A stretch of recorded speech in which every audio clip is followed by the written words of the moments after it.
बिस्मिल्लाहिर्रहमानिर्रहीम अस्सलाम वालेकुम रहमतुल्लाहि व बरकातुहू everybody welcome back to my channel.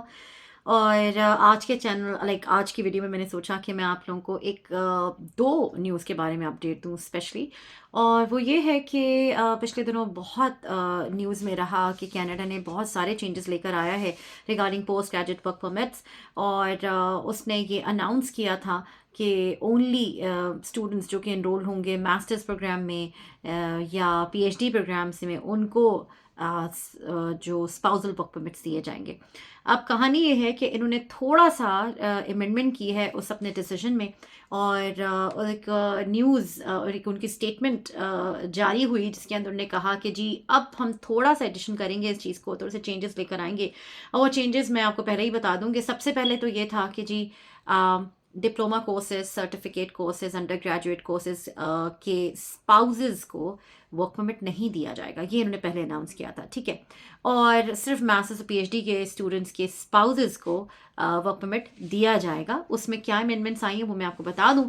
उन्हें कुछ एक्सेप्शंस लेकर आए हैं कि जी they are some undergraduate programs जो कि अगर आप उसमें इनरोल होते हैं तो आपके स्पाउसेस को वर्क परमिट के लिए एलिजिबिलिटी हो सकती है। अब वो प्रोग्राम्स क्या है वो मैं आपको फटाफट से बता देती हूँ। सबसे पहले तो ये है कि जी doctor of dental surgery, bachelors of law और juris doctor, doctor of medicine जिसे आप एमडी बोलते हो। और जो बैचलर ऑफ लॉ मैंने आपको बोला था वो था LLB and JD and BCL. इसके अलावा शुरू मैंने आपको डॉक्टर ऑफ डेंटल सर्जरी बोला था, उसको शॉर्ट इज डीडीएस और DMD. Doctor of optometry OD, pharmacy pharm D, BS, BSc, B pharm. ये सारी डिग्रीज अगर आप फार्मेसी में कर रहे हो तो अभी आप इस कैटेगरी में आ जाते हो जहाँ पे आपके जो स्पाउसेस हैं वो post not post spousal work permit के लिए, जिसे आप स्पाउसल ओपन वर्क परमिट कहते हो, उसके लिए एलिजिबल हो जाएंगे। इसके अलावा और भी चीज़ें हैं। Doctor of veterinary medicine DVM, bachelor of science in nursing जिसे आप बीएससी एन यानी नर्सिंग या बीएस नर्सिंग और बीएन साइंस, ये तीनों चीज़ें कहलाती है। इसके अलावा बैचलर ऑफ एजुकेशन यानी बीएड और बैचलर्स ऑफ इंजीनियरिंग जो बी एंड इंजीनियरिंग या बीई या बीए साइंस ये सब कहलाता है। इन सब में जो बच्चे या जो स्टूडेंट्स इनरोल हो रहे हैं उनके स्पाउसेस को स्पाउसल ओपन वर्क परमिट दिया जाएगा। तो ये एक बहुत बड़ी न्यूज़ है और ये एक अच्छी बात है। उसका रीज़न यही है क्योंकि ये सारे के सारे आपके बहुत ही प्रोफेशनल डिग्रीज़ हैं। ये ऐसी डिग्रीज़ नहीं है जिनके बाद यानी ये कोई सर्टिफिकेशन या डिप्लोमा टाइप की कोई छोटी मोटी चीज़ नहीं है।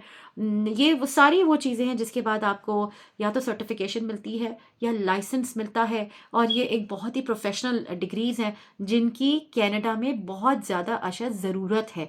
तो ये वो सारी कैटेगरीज़ मैंने आपको पॉइंट आउट करके दे दी हैं जिनमें अगर आप एडमिशन लेते हो, एनरोल होते हो तो आपके स्पाउसेस को वर्क परमिट मिलेगा। और इसकी कनाडा को बहुत ज़्यादा रिक्वायरमेंट है। अब इसमें एक चीज़ है जी बैचलर्स ऑफ एजुकेशन, इसमें बहुत सारे क्वेरीज मेरे पास आते हैं कि जी क्या हम बैचलर्स ऑफ एजुकेशन कर सकते हैं। तो उसके बारे में जब मैं सेंट जॉन्स में थी और one of my friends was trying to do it तो बहुत मुश्किल हो रही थी उनको। अब क्योंकि मैं मैनिटोबा में आ चुकी हूँ तो मैं मैनिटोबा में यहाँ की जो यूनिवर्सिटीज़ हैं, स्पेशली यूनिवर्सिटी ब्रेंडन हो गया, यूनिवर्सिटी मैनिटोबा हो गया, या और दो कम्युनिटी कॉलेजेस हैं या जो भी है जो आपको बीएड करवा रहे हैं, तो उनमें मैं ज़रूर इसके बारे में फ़ाइंड आउट करूँगी कि क्या वो इंटरनेशनल स्टूडेंट्स जिन्होंने बीएससी या बीए या कुछ कर रखा है या मास्टर्स ऑफ साइंस और मास्टर्स ऑफ कुछ भी कर रखा हुआ है इन द स्पेसिफिक जो भी उनका कोर्स जो स्पेशलाइजेशन एरिया है, उसके बाद अगर वो चाहते हैं कि यहाँ पे आके वो टीचिंग परस्यू करें और वो बीएड करना चाहते हैं यानी बैचलर्स ऑफ एजुकेशन करना चाहते हैं, तो क्या नंबर 1 क्या वो एलिजिबल हैं, नंबर 2 अगर वो एलिजिबल हैं तो एलिजिबिलिटी क्राइटेरिया क्या है, नंबर 3 अगर वो एलिजिबल हो जाते हैं तो फिर उनको कितने साल यहाँ पे बीएड पढ़ना पड़ेगा तब जाके वो उनको बैचलर्स ऑफ एजुकेशन की वो ग्रेजुएट हो जाएंगे बैचलर ऑफ एजुकेशन लेके, और उसके बाद वो